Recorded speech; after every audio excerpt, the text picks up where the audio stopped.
আসসালামু আলাইকুম। আমি আজাহার। আমি আজ আমি আজকে নতুন একটা টিউটোরিয়াল নিয়ে আপনাদের সামনে এসেছি। সেটা হলো Odoo-তে ইনভেন্টরি মডিউলের replenishment কিভাবে কাজ করে। replenishment কিভাবে সেটআপ করে আজকে ইনশাআল্লাহ সেটা আমরা দেখব।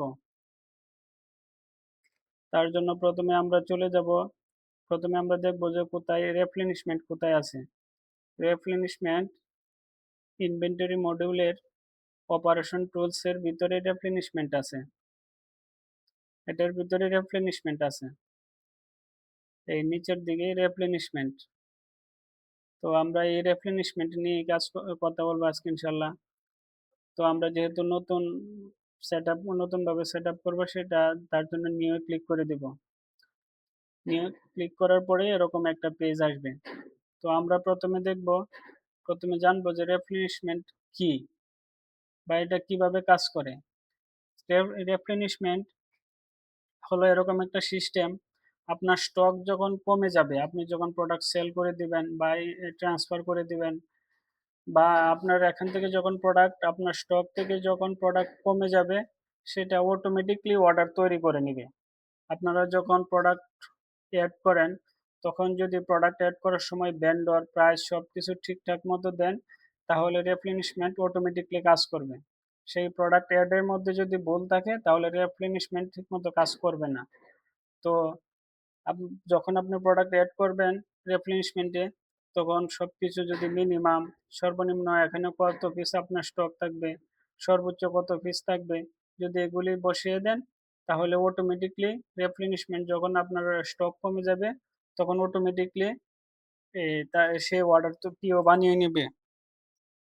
প্রথমে আমরা একটা প্রোডাক্ট এড করে দিই, যেকোনো একটা প্রোডাক্ট নিউ ক্লিক করে একটা প্রোডাক্ট এড করি। ধরি এয়ারপোর্টে কম্পিউটার কিবোর্ড, সেটা আজকে replenishment এ সেটআপ করব। এটাতে যখন ক্লিক করব, এটা আমাদের হাতে আছে, বর্তমানে স্টক আছে 20 পিস। তো এটা আমাদের সর্বনিম্ন দরকার 100 পিস। ধরে নিই 100 পিস আমাদের সর্বনিম্ন দরকার। তো সর্বোচ্চ আমাদের 200 পিস দরকার। আমাদের স্টকে সর্বোচ্চ 200 পিস থাকবে। সর্বনিম্ন আমাদের 100 পিস থাকতেই হবে।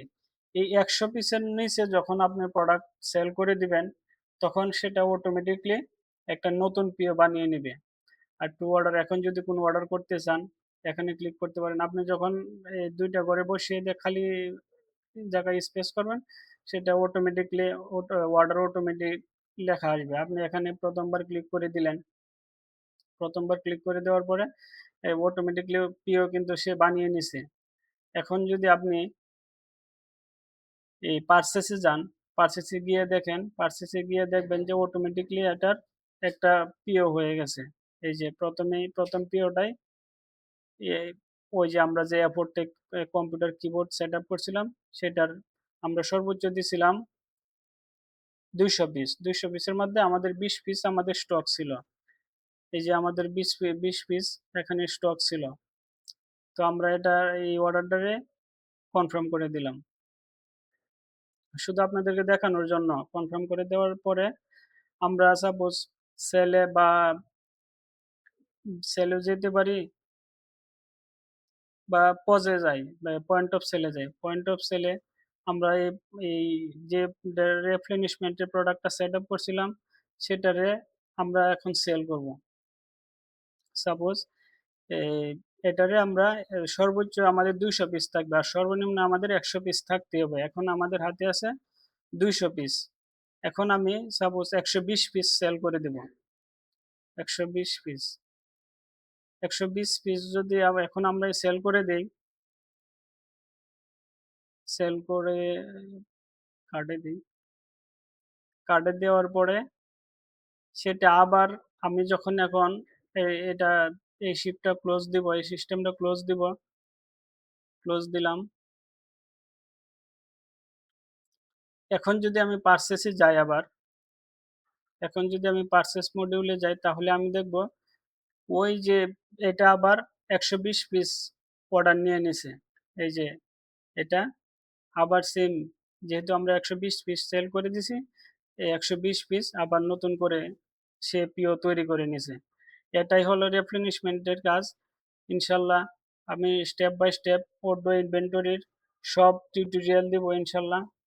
তো আজকের ভিডিও এই পর্যন্তই। আল্লাহ সবাইকে ভালো রাখুক। আসসালামু আলাইকুম।